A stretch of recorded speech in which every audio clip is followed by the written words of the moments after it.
Have you ever wondered why Mufasa isn't just a lion, but a life coach in fur? Every word he says, every move he makes isn't just about ruling Pride Rock, it's about teaching us how to live, lead, and even survive in our own wild world. In today's video, we're going to count down the top life lessons we learned from Mufasa. And trust me, these aren't the kind of lessons you forget after watching this masterpiece. By the end, you'll see why every decision Mufasa makes, every look he gives, and every roar he bellows has a meaning for your life too. Let's start at the very top, the Pride Lands. Mufasa sits on Pride Rock, looking over all the animals below. He doesn't just see lions, antelopes, or zebras. He sees a world where every creature matters. He tells Simba, everything you see exists together in a delicate balance. As king, you need to understand that balance and respect all the creatures, from the crawling ant to the leaping antelope. It's not just about animals, it's about all of us. Every person you meet, every small action you take, all matter, because stepping on someone can create problems you might not see right away. And helping someone, even in a small way, can make a big difference. Just like in the Pride Lands, the ecosystem works because everyone has a role. The ant cleans the ground, the zebra eats the grass, and the lion keeps the balance. Mufasa reminds us that respect isn't about size or strength, it's about heart. You should not respect someone because they are useful to you. You should respect everyone, from the smallest ant to the fastest antelope, because life is connected. This lesson is the first step in learning how to live like Mufasa. Understanding balance and respect is how Simba and we can make the world fairer, safer, and stronger. And while respect is about others, Mufasa also teaches Simba that even when we feel alone, after Mufasa's death, Simba runs away. The Pride Lands fall into ruin, and the world that once felt bright turns gray and cold. Years later, when Simba meets Rafiki, the old mandrill tells him to look into the water. Simba only sees himself and says, "That's not my father, it's my reflection." But Rafiki smiles and says, "He lives in you." That moment changes everything because Mufasa isn't gone. His voice, his lessons, and his love are still there, buried under Simba's guilt and fear. When Simba hears Mufasa's voice in the sky saying, "Remember who you are," it's not just magic, it's a reminder that love doesn't vanish. People who truly care for us never really leave us. They live on in how we think, act, and love others. And it's not just about the past. Mufasa's lesson still speaks to real life. When we lose someone or feel no one understands us, there's always someone or something that can guide us back. Maybe it's a memory, a piece of advice, or a friend who shows up when we need them most. That's when Simba learns something even deeper. Family isn't always who you're born to, it's also who you find along the way. When Simba runs away from the Pride Lands, he's just a scared cub lost in the desert. He has no pride, no father, no home. Then, out of nowhere, two strangers appear. A meerkat named Taman and a warthog named Pumbaa. They don't look like family, lions, and don't owe Simba anything, yet they pick him up, feed him, and give him a reason to laugh again. That's the beauty of family. It chooses you when you least expect it.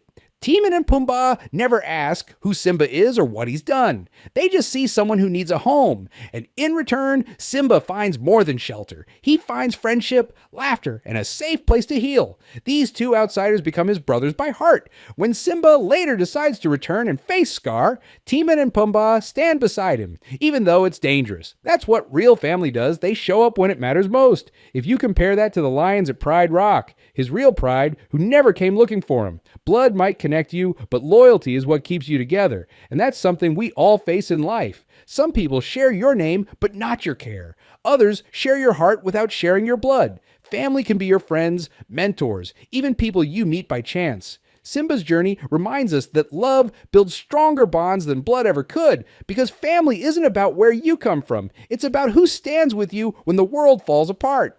And once Simba finds that love, he learns another lesson from Timon and Pumbaa, one that keeps him smiling through it all. After losing so much, Simba finally finds a little peace with Timon and Pumbaa. Their way of life comes from two simple words, Hakuna Matata, which means no worries. But it's more than a song. It's a choice to not let pain rule your life. It's about saying yes Things went wrong, but I'm still here. That's the power of fun. It heals what fear and guilt try to destroy. There's science behind it, too. In real life, laughter releases chemicals called endorphins in your brain that reduce stress and make you feel calm. And when Simba plays, laughs, and relaxes, he isn't running away. He's actually rebuilding himself. He learns joy isn't earned, it's chosen. Timon and Pumbaa teach him that even when the world feels heavy, a little fun can bring you back to life. Because fun reminds you that living isn't just about surviving, it's about enjoying the moments in between. But as Simba learns, life isn't always easy laughter. Sooner or later, we have to face something we wish we could undo, and that's where you have to know Mufasa's next powerful lesson. No matter how far Simba runs, he can't escape the one thing chasing his guilt. Scar's words echo in his head. What have you done? Even though Simba didn't cause Mufasa's death, he believes he did. That thought locks him in a cage. He hides behind Hakuna Matata, pretending he's free, but inside he's still trapped. When Rafiki finally finds Simba, he does something strange. He hits him on the head. Simba yells, "Ouch! What was that for?" Rafiki smiles and says, "It doesn't matter. It's in the past." Simba says, "Yeah, but it still hurts." Rafiki answers, "Yes, the past can hurt, but you can either run from it or learn from it." That's the heart of this lesson. You can't erase the pain or undo the mistake that already happened, but you can forgive yourself and grow from it. Mufasa's voice in the clouds, "Remember who you are," isn't just about being a king. It's about letting go of guilt and remembering your worth. When Simba forgives himself, everything changes. The sky clears and the Pride Lands begin to heal. Even Simba learns something important. Some people in life can't be trusted, no matter how kind they seem, and that's where the next lesson begins. In the Pride Lands, balance depends on trust. But trust can break faster than a dry twig under a lion's paw. The best example is hyenas. At first, they laugh, follow, and praise Scar. And Scar feeds them promises of meat, power, and a place in the sun. But deep down, the hyenas don't care about loyalty. When the Pride Lands fall into ruin, food runs out, and fear replaces laughter. And the moment Scar tries to save himself, the hyenas turn on him. They remind us that people who stay with you only when life is easy won't be there when it gets hard. This lesson runs deeper than it looks. Mufasa ruled with respect, and Scar ruled with deals and lies. That's the danger of opportunists. They build shortcuts. They feed off kindness and greed alike. And when there's nothing left to take, they move on to the next meal. In real life, hyenas come in many forms. Friends or co-workers who show up when you're winning, but vanish when you fail. That's where Mufasa's world reminds us to look closely at who's beside us, because loyalty is proven through time, silence, and sacrifice. And sometimes standing up to those who use and betray others takes more than wisdom, something shocking. When Simba was a cub, he wanted to prove himself, to show he was strong. But when Mufasa saves him from the stampede, everything changes. Later, Mufasa kneels beside him and says, "I'm only brave when I have to be." Those words stay with Simba long after his father is gone. That courage isn't being fearless, it's choosing what matters more than fear. That's why Mufasa was terrified when he jumped into the stampede. But his love for Simba was stronger than his fear.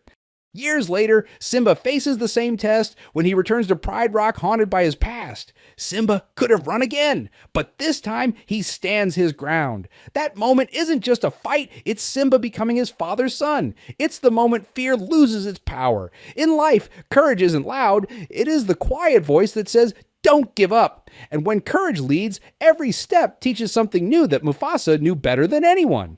Mufasa doesn't rule with claws or fear. He teaches with patience. And the best example is Simba's reckless trip to the elephant graveyard. When Simba breaks the rules, Mufasa doesn't punish him. Instead, he shows Simba the stars and says, "The great kings of the past look down on us from those stars." This is what makes Mufasa special. Real wisdom is not forcing someone to obey. It is helping them see why something matters. And when Mufasa leads, the animals gather freely at Pride Rock. They trust him, not because they have to, but because they want to. That's what true wisdom does. In our own lives, real wisdom doesn't come from people who shout the loudest. It comes from those who listen, guide, and help us find our own answers. Mufasa does that for Simba, showing him how to think, not what to think. And once Simba learns that, he realizes what true leadership looks like. So Mufasa's lessons aren't trapped in the Pride Lands. They live inside all of us. Every time we choose fairness over fear, patience over pride, or courage over comfort, his voice echoes again. Remember who you are? Now I'd love to hear from you. Let us know in the comments.